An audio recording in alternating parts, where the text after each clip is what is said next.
All right, hello, ladies and gentlemen. And today we are talking a little bit about ultra lightweight hiking, which is a really interesting subject. And today we're talking what I call, and I'm sure a lot of people call, the lightweight trap.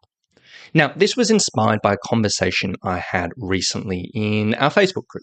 And I put up a post talking about a little bit about recovery for hiking. So certain recovery strategies that you can use either after a day hike when you're home to help the body bounce back and feel a little bit happier the next day, or apply this to overnight or multi-day or long-distance hiking, which you can do in camp once you've finished up a day to help you kind of bounce back.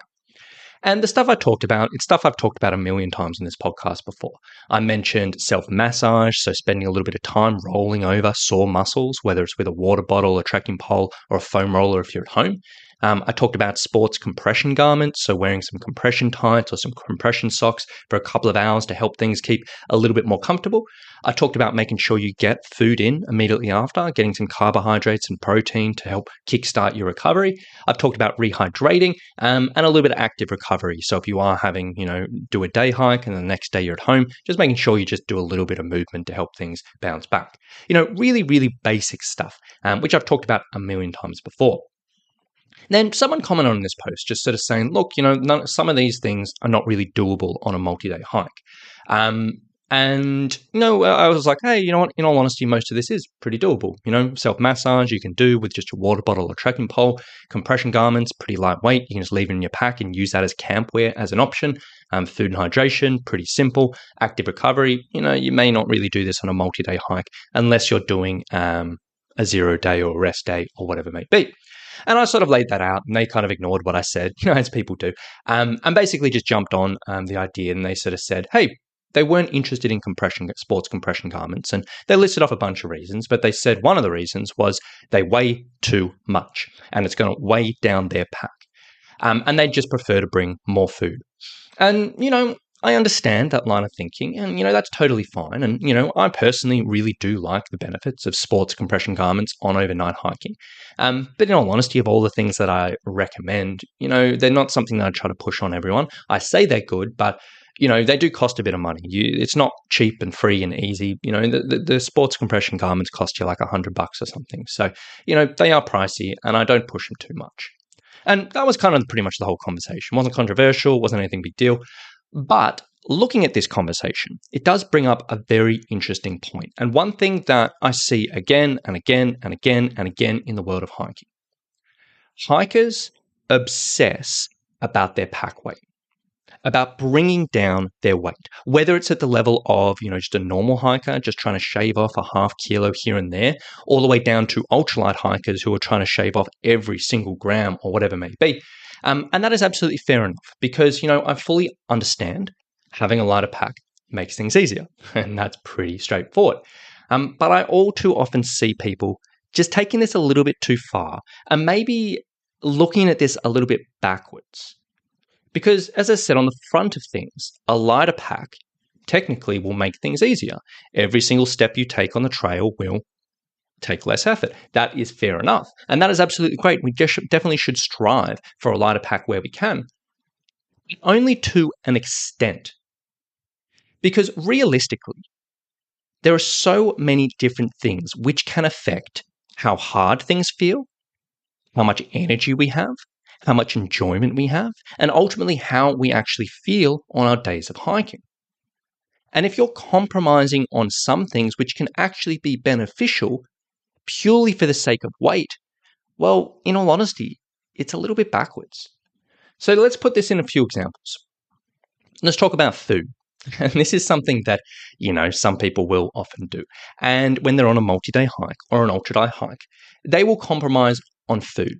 And what they'll do is they will bring the absolute bare minimum of food that they can get away with from day to day. Whether this is the bare minimum of food that they can kind of feel like, hey, that fills me up, or the bare minimum of food in regards to energy expenditure, and they figured out that, or whatever it may be. And they'll bring absolutely the barest minimum because they don't want that extra weight.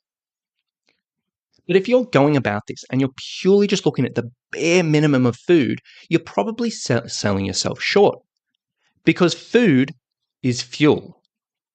And getting proper fueling for both sustaining your energy during hikes and recovering from day to day, it's important for both.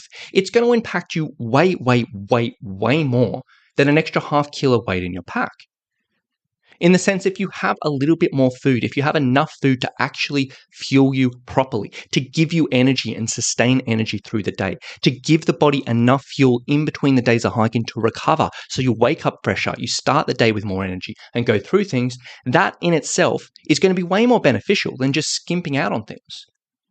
Now, sure, we don't want to take this to extreme. We don't want to end up carrying kilos and kilos of extra food that we don't really need, or stuffing ourselves to the brink, or whatever it may be. And obviously, we don't want to go all that direction, but we do want to find that balance. Now, another example of this, let's talk about electrolytes. And actually, I had a conversation with this same person on another post. And I was talking about electrolytes, saying, look, they're pretty valuable for one reason or another on the trail. And this person on the post commented, said they didn't bring electrolytes on their hikes. One of the reasons was because they add weight. And yeah, carrying electrolytes may have a little bit extra weight, but in all honesty, this is incredibly negligible. You can literally get a little tablet which just weighs a few grams for each day you're taking them, or whatever it may be. But the actual performance benefits of electrolyte supplementation during endurance activities is far, far, far going to outweigh their weight. There is so much evidence to show on a long endurance activity, which hiking is. Supplementing electrolytes can help our energy, can help our hydration, can help us just in a bunch of different ways. And it's so worthwhile, not to mention the importance of them when it comes to health and safety and, reducing the risk of overhydration or hyponatremia, which is serious. But again, that's another thing. Or we could talk about sleep systems. And sure, when it comes down to sleep systems, it can end up getting a little bit crazy on weight. And we don't want to be lugging around all this heavy stuff. But on the flip side, sleep is critical for your recovery. So how you bounce back day to day, not to mention your emotional and mental well-being, which, doesn't get spoken enough about, overnight or multi-day or long distance hiking. And so if you try something that's super lightweight and you're just not sleeping well, then maybe you want to consider carrying something a little bit heavier. Yes, there will be extra weight in your pack, but you'll probably get better benefits from actually just sleeping better. Or we can go back to this original example of the sports compression garments. For me personally, I really like these as camp wear. And basically, you do your day of hiking. Obviously, in camp, you don't really want to be wearing your sweaty, nasty clothes. You want to change into something. And I like these for camp time. So finish up hiking, put these on, wear them while I'm cooking dinner, putting up camp. And then for me, I'll either sleep in them because that doesn't bother me, or for other people who this isn't super comfortable, they'll just change into whatever they sleep in. Now, this can be quite nice just for aiding a little bit of muscle recovery and just keeping that circulation going when you've actually finished up hiking. Can be quite nice for muscle soreness and just reducing that a little bit. And it can be pretty good. Now, at worst, having a pair of this may just end up being a few extra 100 grams. Or you can just replace your other camp wear with it, or whatever it may be. And this may end up being a tiny little bit heavier than some other things. But if it ends up making your legs more comfortable, if it ends up even giving you a 1% boost in recovery, it's probably going to be worth it. I could go on and on and on and on about this, but I think you get the point. Dropping your pack weight is good, and it's something you should strive for, absolutely. If you're bringing stuff that you don't really need, and stuff that you don't really need which isn't going to give you a huge amount of pleasure, because some people will intentionally carry big, heavy things because that's what they want on the trail. But yeah, if you're carrying super things that you don't need and you don't enjoy, dropping weight is good. But please don't get too wrapped up in the lightweight world at the expense of all other things. There is always going to be a balancing act, and always just to ask yourself, take a step back, remove yourself from this sort of thing and think, what am I trying to achieve here? I'm trying to help my hiking, make me feel more comfortable on the trail. And ask yourself, is reducing weight here going to do that? Or is having a little extra weight going to do that better? Sometimes choosing something heavier may help you in other ways, and it's something that you do really want to consider. And then the final thing I'll sort of say on all this is, if you do really truly believe that a kilo or a couple of pounds difference in your pack is legitimately going to make or break your adventure, I would really honestly urge you to seriously look at your training. Because with the right training, with the right physical preparation, you can get ready for pretty much any pack weight you need, obviously within reason. And if you're really, really, really stressing about 1 kilo or half a kilo, and you're like, I don't want to bring extra food because I'm worried about that, or I don't want to bring electrolytes because I'm worried about this, or whatever it may be, maybe you might want to take the more simple option of just building up your strength, building up your fitness, so you can actually be more comfortable with those weights, so you can get the best of both worlds. So with that being said, I hope this is helpful for a few people. If you are planning out your pack weight, it's absolutely fair enough to go down that lightweight route. It's absolutely fair enough to shave off weight where we can be. But please don't take this to extremes. Keep the holistic view in mind. Ask yourself the question, what am I trying to achieve? Is this actually going to help me, or is this going to be detrimental to me in another way? Ask yourself that, and it will go a long way.